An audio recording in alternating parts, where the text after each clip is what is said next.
এই রেসিপিটা অনেকেই পছন্দ করে না, আবার যারা পছন্দ করে তাদের কিন্তু এই পদ রান্না হলে আর কোনো পদই লাগে না। নমস্কার দিদিরা, বোনেরা, কেমন আছো তোমরা সবাই? আশা করছি সবাই খুব ভালো আছো। আমি তনুশ্রী। চলো আজকের দিনটা শুরু করা যাক। তোমরা ইদানিং খুব কমেন্ট করছো, দিদি ভাই হোম ট্যুরের ভিডিও দাও, দিদি ভাই হোম ট্যুরের ভিডিও দাও। তো খুবই সাধারণ, দেখো আমাদের বাড়ি, তোমরা দেখতেই পারছো। আর দেখি চেষ্টা করব হোম ট্যুর ভিডিও করার। তো ওদিকে আভাসের বাবাও কিন্তু কাজে চলে গেছে, আভাসের স্কুল চলে গেছে, আর আমি এদিকে লেগে পড়েছি আমার কাজে। আকাশটা দেখলাম পরিষ্কার হয়ে গেছে, একদম ঝলমলে রোদ্দু উঠেছে, সে কারণে জামা কাপড়গুলো ভিজিয়ে দিলাম। জামা কাপড়গুলো ভিজতে থাক, ততক্ষণে আমি এখানে রান্নার কিছু জিনিস রেডি করে নিই। তারপর দেখো এখানে শুটকি চিংড়ি নিয়ে নিয়েছি, সেটাকে কিন্তু ভালো করে গরম জলে ফুটিয়ে নিয়ে জলটা ঝরিয়ে ভালো করে কিন্তু এখন ঠান্ডা জল দিয়ে কমসে কম 9-10 বারের মতো তো আমি ধুয়েছি, কারণ অনেক নোংরা ছিল।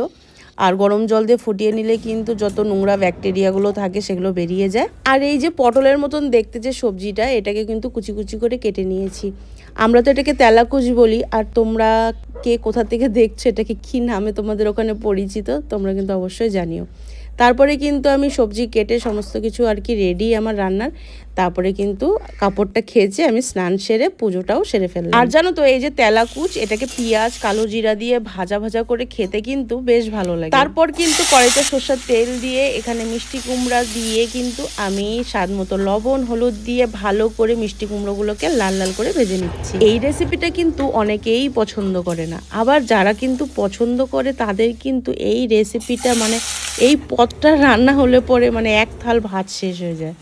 তো আজকে রান্না করছি কিন্তু শুটকি চিংড়ি। দেখো ওদিকে রান্না করতে করতে এদিকে চলে এসছে বৃষ্টি, দৌড় মেরে সমস্ত জামা কাপড়গুলোকে তুলে নিলাম। এই যে বর্ষাকালে একটা ঝামেলা, খুচুর খুচুর বৃষ্টি হতেই থাকে, আকাশটা পরিষ্কার দেখে ভাবলাম জামা কাপড়গুলো ধুয়ে দিই।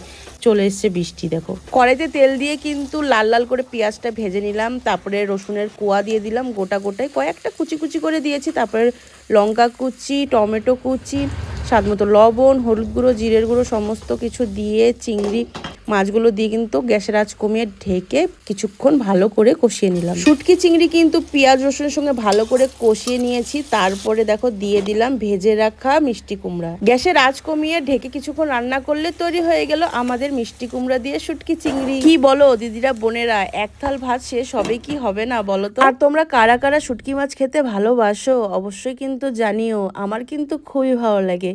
তো এদিকে কিন্তু দেখো আভাসের বাবাও চলে এসছে। এবার গরম গরম ভাতের সাথে মিষ্টি কুমড়া দিয়ে শুটকি চিংড়ি জমিয়ে খেয়ে নিলাম। এদিকে কিন্তু বৃষ্টিও পড়ছে জানো তো, খাবারের সাথে ওয়েদারটা একদম পারফেক্ট ম্যাচ হয়ে গেছে। চলো তাহলে টাটা, তোমরা খুব ভালো থেকো।